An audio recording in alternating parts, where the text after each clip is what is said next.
اس کی قدرت سے پھول مہکے۔ بیٹا یہ بتائیے یہ نظم کس کے بارے میں ہے؟ بابا جی یہ حمد ہے، اور حمد میں اللہ کی تعریف بیان کی جاتی ہے۔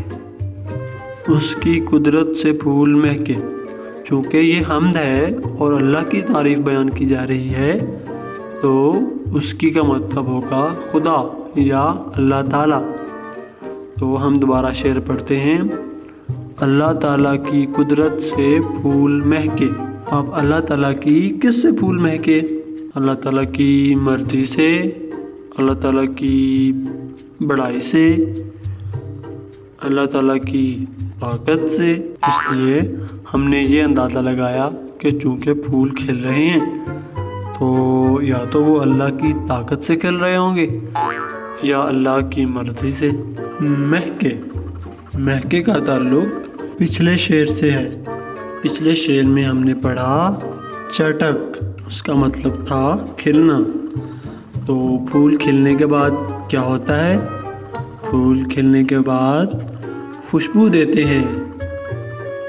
تو پچھلے شعر سے ہم نے یہ اندازہ لگایا کہ مہکے کا مطلب خوشبو دینا یا خوشبو، اس جیسا ہی کچھ ہوگا۔ پرند آ کے چہکے،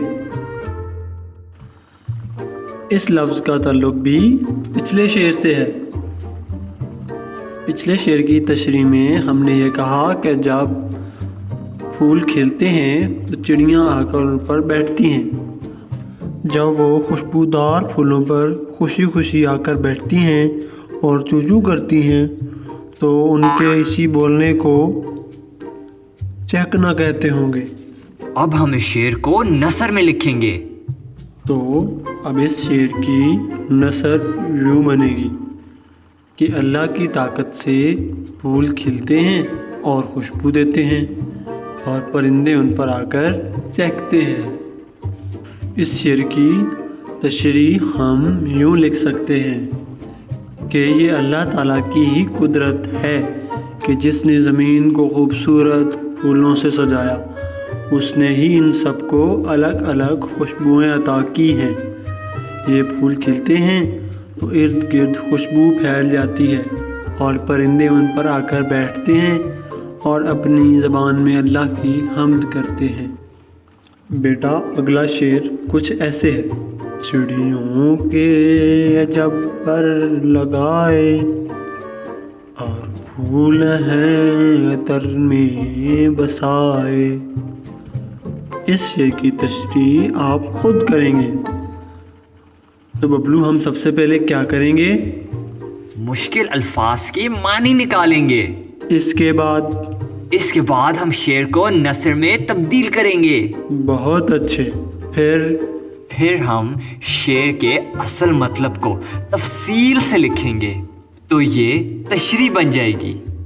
شاباش۔ چڑیوں کے عجیب پر لگائے، یہ بات تو سمجھ میں آتی ہے کہ چڑیوں کے پروں کی بناوٹ بہت عجیب اور حیرت انگیز ہوتی ہے، لیکن پھول ہیں عطر میں بسائے، اس کی کچھ زیادہ سمجھ نہیں آتی۔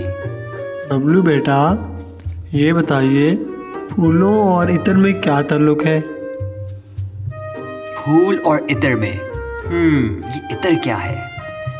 عطر تو خوشبو کو کہتے ہیں میرا خیال میں، اور پھول بھی خوشبو دیتے ہیں، یہی تعلق ہوگا ان دونوں میں۔ تو میرے خیال میں پھول ہیں عطر میں بسائے کا مطلب خوشبو جیسا ہی کچھ ہوگا۔ اب ہم کریں گے اس شعر کی نثر۔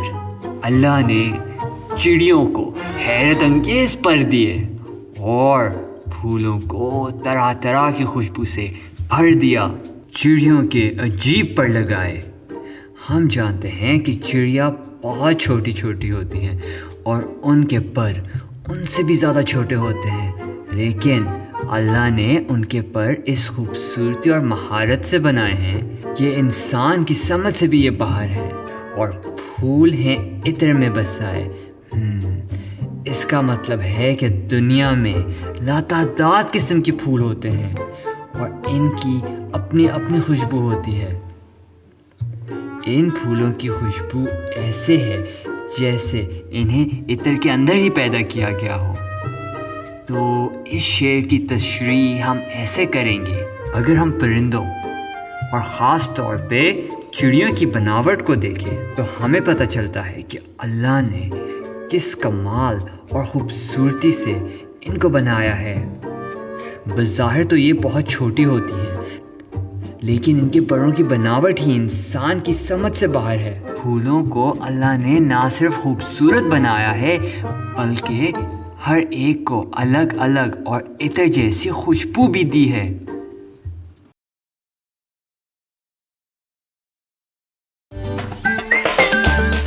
ابھی پلے اسٹور سے تعلیم آباد ڈاؤن لوڈ کریں۔